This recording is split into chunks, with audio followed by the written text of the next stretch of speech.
reaction. Fox News strategic analyst Lieutenant Colonel Ralph Peters is with us tonight. Colonel, how are you? I'm fine. Always good on talking to you, Sean. I want to ask, because you and I have talked a lot about the disconnect with the administration and the vacations and the lack of urgency that I think is needed at this moment in time.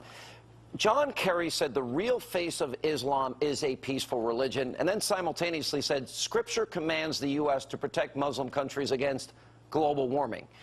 My question is, are they not getting how dangerous this threat is? And there are some that liken this to 1938. Would you liken this to 1938, the rise of radical Islam? Well, certainly somewhere in the 1930s. But look, John Kerry doesn't know anything about any religion.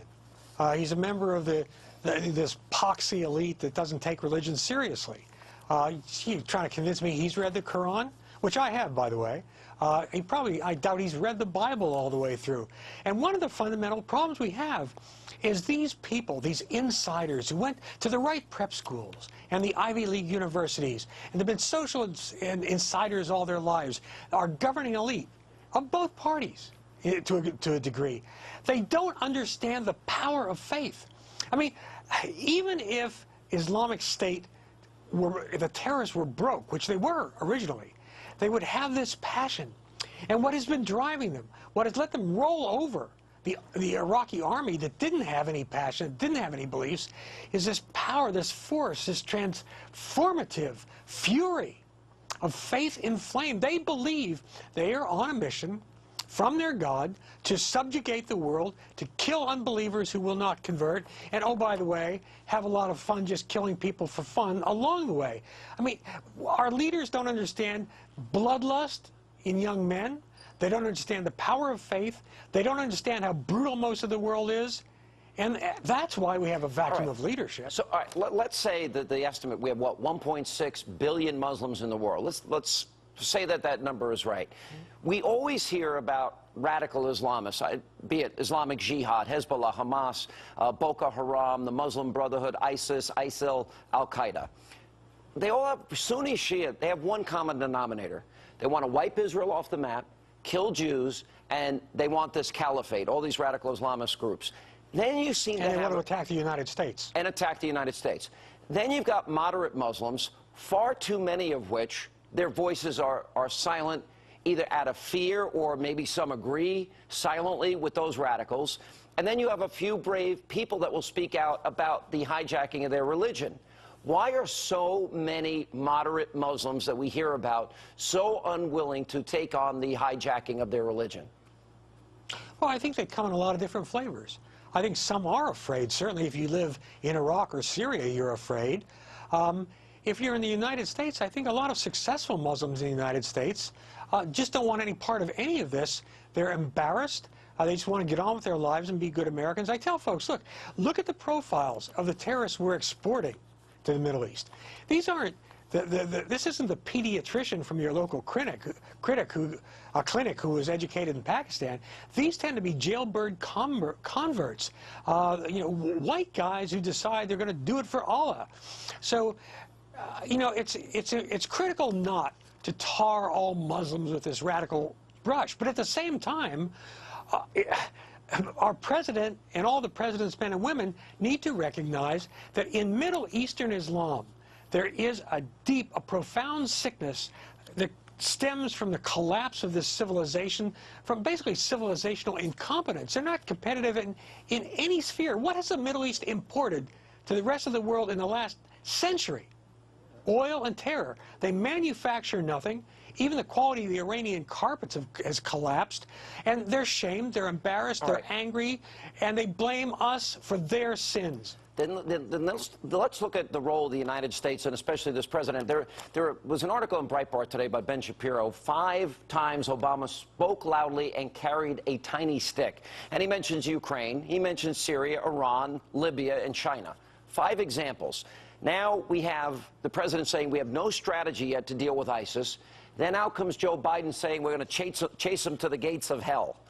Are they really willing to do that?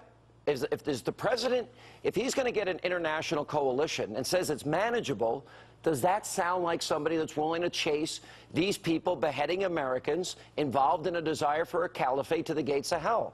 Do you think this president is up to that task? No, of course not. I don't think any Democrat really believes it. I don't think Debbie Wasserman Schultz believes he's up to the task. They're running scared. But it's about more than politics. So Sean, let's talk about this coalition. Remember how the Democrats belittled George Bush for going it alone in Operation Iraqi Freedom.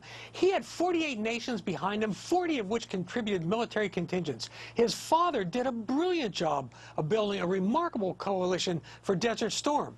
Now Obama, well, let's see. You know, Bush had a coalition of the willing. Let's see if Obama has a coalition of the chilling. Because I will tell you, he is not going to get our allies to step up in the way George Bush did. He's not going to get neutral states and others in the Middle East to step up. Why? Because they cannot trust Obama. He screwed over the East Europeans on missile defense and to get a crappy arms deal with Putin. He's bailed out our allies in Iraq. He's run NATO all over the map in Afghanistan. He's drawn red line after red line, never lived up to any of it. He won't call an invasion of Ukraine an invasion.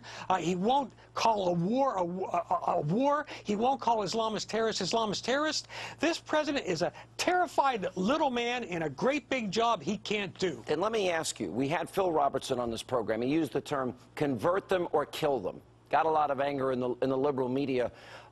Isn't it really they either change their ways of beheading innocent people, threatening to wipe Israel off the map, attacking America, convert or die philosophy, or we have to adopt the philosophy to kill them? Isn't that the only way to deal with them? I don't see any situation under which we can negotiate with people that have that religious, fanatical ideology. No, you can't. You can't negotiate with somebody who believes they're on a mission from their God to kill you. Again, Sean, 2,000 years of well-documented history of radical, fanatical religious insurgencies in every major religion. Not one in 2,000 years has been put down by negotiations or concessions or just being nice. You kill them. And oh, by the way, these Islamic State terrorists beheading American journalists, slaughtering unarmed Iraqis by the hundreds, killing Iraqi Christians, attacking Yazidis and killing them, raping, looting. It is unbelievable. And these are the people, you know, Colonel, that the American left doesn't want to waterboard. You know, after Vietnam and after we just lost Iraq, which 4,000 Americans died, shed their blood for, lost limbs for, you know, I've always had the greatest respect for people like yourself that have served our country. And if I'm looking at us giving up all of our gains in Iraq, I don't know if I can in good conscience recommend that any American sign up for the military under this leadership. If we're going to give back, if they risk their blood and treasure and give up their lives only to give it back a year later, I really could not in good conscience recommend people serve under those circumstances. Well, I can. First of all, we, the people, didn't lose Iraq. Our politicians Obama gave it away. Well, Obama gave it away. But as far as a military, Sean, you got to remember, administrations come and go. But by God, the U.S. Army, the Marine Corps, the Navy, and now the Air Force. But if your son dies in Iraq, they're always here. And the very city he died fighting for that we won is now given back. Are you not a parent saying, why? What reason did my son fight here? If we gave it up because politics literally is seeping into military decisions. Yeah, the left doesn't like it. Look, the military is the foundation that keeps this country safe. Totally agree. Presidents come and go, but our values, military ethics, the ideals of service, even under the worst presidents, there's never been a coup, never a suggestion of one. We are loyal to the Constitution and the Commander-in-Chief as long as he obeys the Constitution.